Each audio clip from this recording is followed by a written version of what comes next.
Como se originou o Sistema Solar?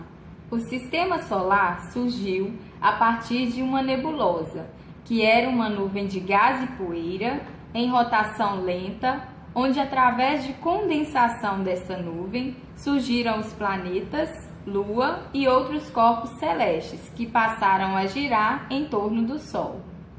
A Lua também se formou junto com os outros planetas. Assim como eles e como o Sol, ela é aproximadamente esférica.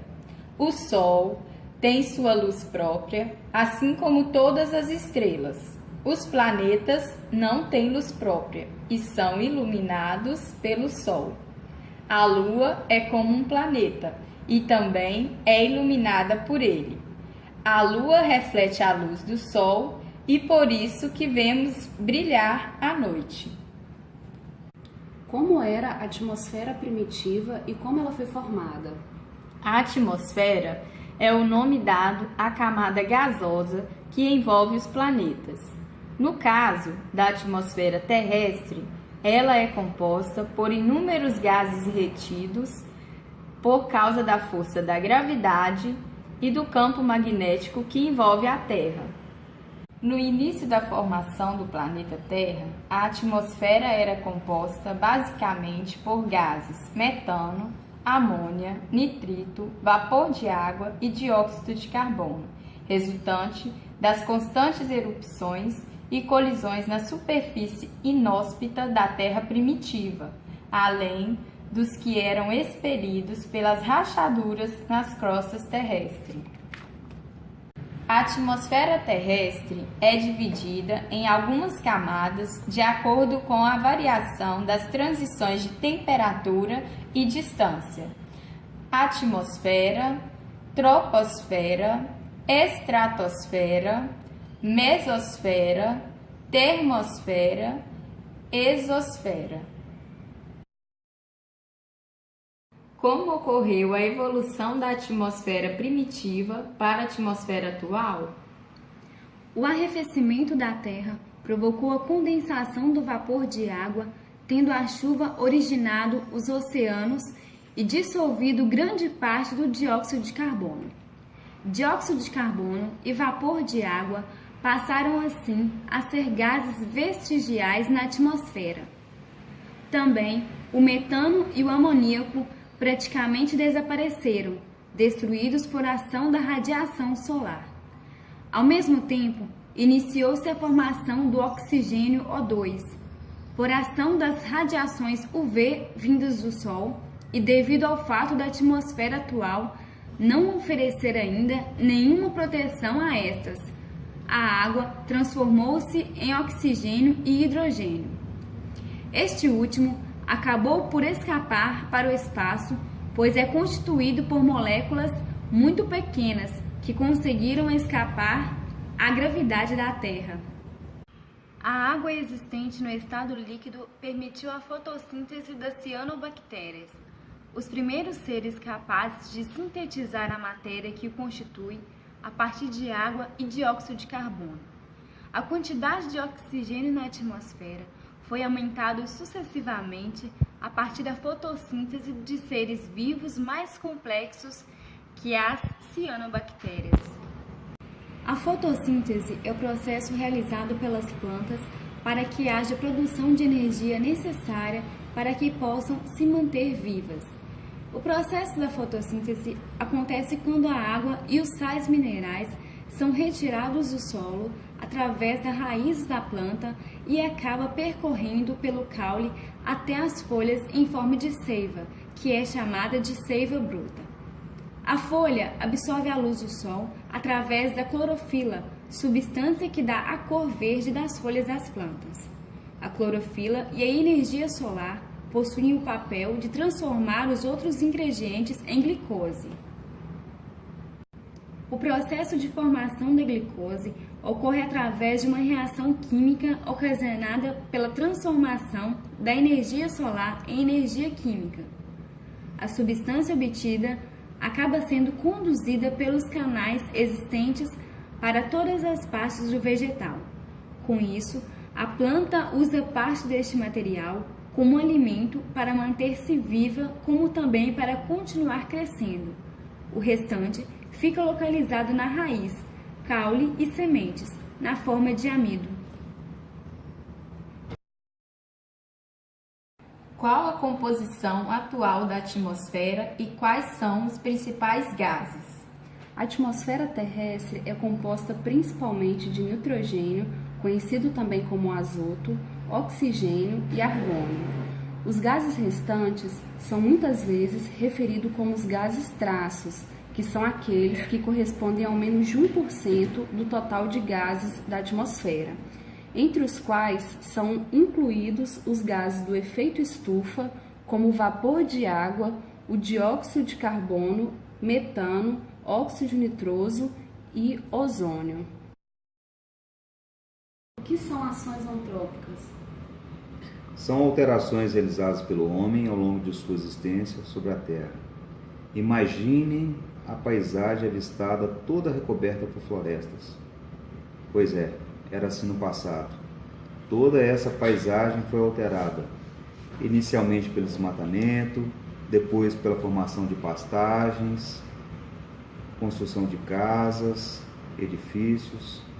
No caso, o Rio Doce recebe descargas de esgoto e lixo poluindo suas águas. Essa também é uma forma de ação antrópica. A cada dia, as ações antrópicas vêm sendo intensificadas e o meio ambiente mais alterado. Explique as características das diferentes camadas atmosféricas. A atmosfera, teoricamente, é dividida em 5 camadas. A primeira, a troposfera, vai da superfície da crosta terrestre ou dos oceanos até aproximadamente 20 km de altitude. Nessa camada é que acontece a maioria dos fenômenos atmosféricos, como calor, vento e as chuvas. Quase toda a interação entre os seres vivos ocorre nessa camada. A camada próxima aos polos do planeta é menos espessa, em torno de uns 8 km. A segunda camada é a estratosfera, fica acima da troposfera e vai até aproximadamente 50 km. A camada de ozônio está inserida em tal camada, situando-se entre os 20 e 50 km. Tem aparência de espaço sideral, com temperaturas abaixo de 50 graus centígrados. A terceira camada é a mesosfera, situa-se aproximadamente entre 50 e 80 km acima da superfície da Terra ou dos oceanos. Há até algumas correntes termais, nuvens muito altas formadas por cristais de gelo. Lá os gases ficam muito raros. A maioria dos meteoros se vaporiza nessa região. A sua fronteira com a termosfera é a parte mais fria da atmosfera. A quarta camada é a termosfera, ou também chamada de ionosfera. É a camada mais extensa da atmosfera. Situa-se aproximadamente entre os 80 a 640 km da superfície da Terra ou dos oceanos. É nessa faixa ou camada que se encontram as nuvens que brilham ao refletirem a luz do Sol. Camada essa onde o ar é muito rarefeito, ou seja, onde não há quase nenhum gás. As temperaturas podem atingir até os 1000 graus, já que tem uma atividade solar intensa. A última camada, chamada de exosfera, situa-se entre 200 e 1000 quilômetros, dependendo da atividade solar. Camada onde os ônibus espaciais costumam voar, onde também está a Estação Espacial Internacional, satélites de comunicação, enfim, limita-se com o espaço sideral. Na exosfera ocorre o fenômeno da aurora boreal, causado pelo choque do plasma solar com partículas da atmosfera após o contato com o campo magnético da Terra. Importante dizer que é uma linha teórica chamada linha de Kármán, estabelecida pela Agência Espacial Americana, definindo o espaço sideral acima de 122 km, acima do nível do mar ou da crosta terrestre. Qual das camadas atmosféricas é a região de estudo sobre a poluição do ar? Há 2 camadas importantes, muito estudadas. A primeira é a troposfera, local onde ocorrem as interações climáticas com o planeta. Essa camada é mais afetada pelo homem em virtude da proximidade com a Terra, onde os principais poluentes são derivados de automóveis e indústrias. Neste caso, as consequências para o homem vêm de forma de chuva ácidas e nevoeiros fotoquímicos. Já na estratosfera, por estar mais distante da superfície, sente menos os efeitos dos poluentes. As partículas de impurezas mais pesadas não conseguem alcançar altitudes elevadas na decorrência da gravidade e apenas as de menor peso atingem esta camada. Como já foi dito anteriormente, na estratosfera é que está localizada a camada protetora do planeta, a famosa camada de ozônio. Mas não podemos pensar que a estratosfera está totalmente livre dos impactos ambientais, pois os gases leves provindos da Terra alcançam essa altitude causando sérios danos. A destruição da camada de ozônio é uma resposta sobre como a poluição atinge não somente o ar que respiramos aqui embaixo, uma vez que vai muito além, onde nossos olhos nem alcançam. Diante da problemática, nosso corpo é que sofre as consequências. Portanto, tal camada vem recebendo muita atenção, sendo objeto de um maior número de estudos. A importância do dióxido de carbono CO2. Esse composto é expelido pela respiração animal e vegetal e pela queima de materiais orgânicos. Além disso, com o crescente consumo de combustíveis fósseis, a concentração de gás carbônico na atmosfera aumentou muito nas últimas décadas. Ao sofrer a combustão, o carbono reage com o oxigênio e produz CO2. Esse gás, por sua vez, reage com a água e forma o ácido carbônico. Tal ácido é fraco, portanto, chuvas ácidas dessa natureza não são consideradas nocivas. Esse tipo de chuva apresenta pH em torno de 5,6, lembrando que a água pura tem pH igual a 7.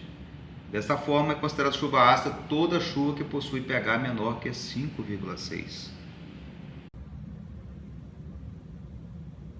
Qual a importância dos compostos de oxigênio, óxido de silício e alumínio, óxido de etileno, a oxidação, o ozônio, nitrogênio e o dióxido de carbono? Iniciando pela importância da oxidação. Os oxidantes são compostos de grande importância para a química atmosférica, pois são modificadores da sua composição química, interferem na qualidade do ar e alguns compostos podem influir no balanço térmico da atmosfera. Importância do óxido de silício. O composto químico de óxido de silício, também conhecido como sílica, cuja fórmula química é SiO2, é o principal componente da areia e a principal matéria-prima para o vidro. É também usado na fabricação de cimento Portland. É um dos óxidos mais abundantes na crosta terrestre. Importância do óxido de alumínio. O óxido de alumínio, Al2O3, é um composto químico de alumínio e oxigênio conhecido como alumina, um nome usado frequentemente pelas comunidades mineiras, de cerâmica e das ciências dos materiais. O óxido de alumínio é o principal componente da bauxita, principal minério de alumínio. Importância do óxido de etileno.